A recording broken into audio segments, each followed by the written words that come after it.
Good morning all students. आज अपन 15.1 का 7वां सवाल पढ़ने जा रहे हैं। 7वां सवाल ये है कि एक वर्ताकार खेत पर 24 रुपये प्रति मीटर की दर से बाड़ लगाने का कुल खर्चा 5280 रुपये। यानी एक वर्ताकार खेत है, उसके चारों ओर बाड़ लगाएंगे, उसका टोटल खर्चा यानी 1 मीटर बाड़ लगाएंगे तो उसका खर्चा 24 रुपये है।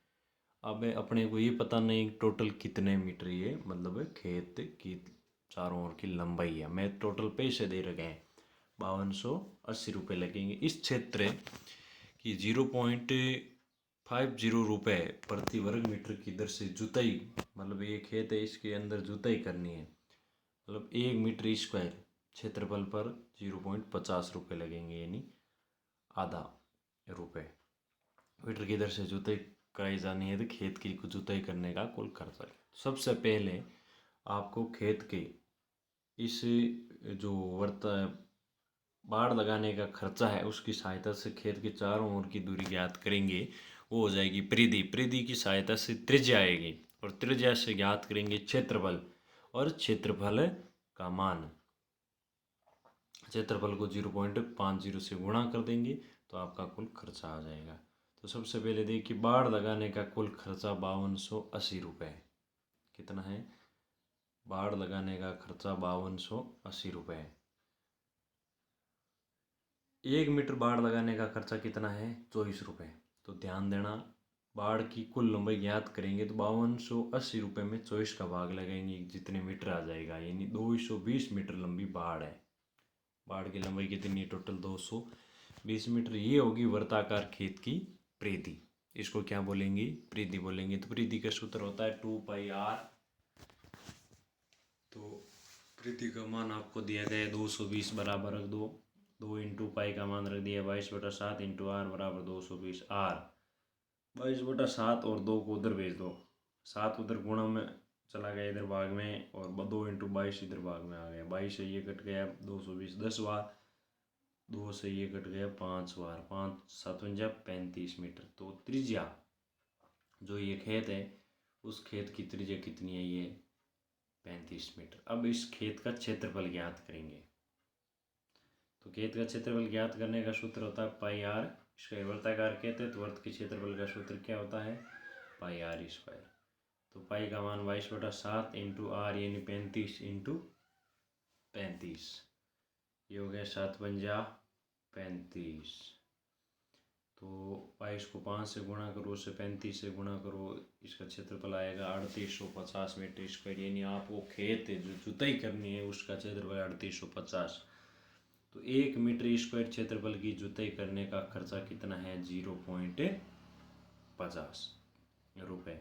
तो 3850 मीटर स्क्वायर क्षेत्रफल की जुताई करने का खर्चा 0.50 इंटू 3850, इसको हल किया तो कितना है? 1925 रुपये। यानी इस खेत की जुताई करेंगे, इस खेत के चारों ओर बाड़ करेंगे तो आपके पैसे लगेंगे 5280 रुपये, और यदि आप उस खेत की जुताई करेंगे तो आपके रुपये लगेंगे 1925, जिसके भाव आपको दिए गए हैं। 1 मीटर बाड़ का खर्चा 24 रुपये है और 1 मीटर स्क्वायर क्षेत्रफल का खर्चा 0.50 प्रति वर्ग मीटर दर है। 8वां सवाल है, एक वर्ताकार घास के मैदान की त्रिज्या 35 मीटर है। वर्ताकार घास के मैदान की त्रिज्या कितनी मीटर है? 35। इसके चारों ओर एक 7 मीटर चौड़ा मार्ग बनाना है तो इसका क्षेत्रफल, जैसे ये 35 मीटर होगी, अब चारों ओर ये 7 मीटर चौड़ा एक मार्ग बना दिया, 35 से 7। अब R1, तो बार बार जो ये 2 वर्त बन गए, ये केंद्र इनका सेम है, तो यहाँ से यहाँ तक का वर्त बन गया और एक यहाँ से यहाँ तक। R1 हो जाएगी इसकी त्रिज्या, R2 हो जाएगी इसकी त्रिज्या। तो R1 याद करेंगे तो 35 + 7 कितने होंगे? 42। R2 याद करेंगे तो कितना हो जाएगा? 35। अब देखिए, मार्ग का क्षेत्रफल, ये जो मार्ग है इसका क्षेत्रफल ज्ञात करने का सूत्र होता है 2 सेकेंद्रीय वर्तों से परिबद्ध वर्तों से 2 सेकेंद्रीय वर्तों से परिबद्ध क्षेत्र का क्षेत्रफल। इसका सूत्र होता है पाई कोष्टक R1 का स्क्वायर माइनस R2 का स्क्वायर। ऐसे भी लिख सकते हैं इसको, पाई R1 + R2 R1 - R2। तो पाई R1 का स्क्वायर माइनस R2 का स्क्वायर। R1 का मान यहाँ पर 42 है, R2 का मान 35 है।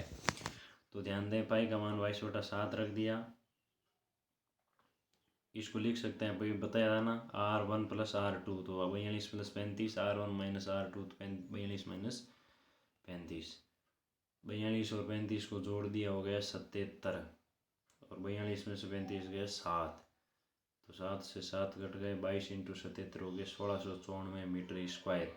तो जो वर्ताकार खेत के चारों ओर जो 7 मीटर चौड़ा मार्ग बनाया था, इस मार्ग का क्षेत्रफल कितना आ गया, 1694 मीटर स्क्वायर। आ गया समझ में। इसी प्रकार का अगला सवाल है, सेम इसी प्रकार का, ये देखिए, 2 सकेंद्रीय वृत्तों की त्रिज्या क्रमशः 4 सेमी और 3 सेमी, इन वृत्तों की परिबद्ध क्षेत्र का क्षेत्रफल ज्ञात करो। जैसे 100 केंद्र दिया गया है, तो एक जिनका केंद्र एक ही होगा, एक ही केंद्र होगा। सकेंद्रीय का मतलब एक ही केंद्र होता है। अब एक ही केंद्र है, इसका मतलब ये कह रहा है एक की त्रिज्या 4 है, तो 4 है वो बड़े वाला वृत्त होगा, बाहर वाला, और 3 है वो कौन सा होगा, अंदर वाला होगा। तो R1 आपको बताया था कौन सी त्रिज्या होती है, बाहर वाले वृत्त की त्रिज्या, और R2 अंदर वाले वृत्त की त्रिज्या। तो 2 सकेंद्रीय वृत्तों से परिबद्ध क्षेत्र का क्षेत्रफल का सूत्र होता है पाई कोष्टक R1 plus R2 R1 minus R2, या पाई R1 square minus R2 square, कुछ भी आप दोनों में से एक सूत्र लगा सकते हैं। देखिए, 22/7, R1 का मान 4, R2 3, 4 प्लस 3 4 माइनस 3, 22/7 इंटू 4, 3 हो गए 7, 4 3 में 4 में से 3 गया 1, 7 से 7 कट गए 22 सेंटीमीटर स्क्वायर।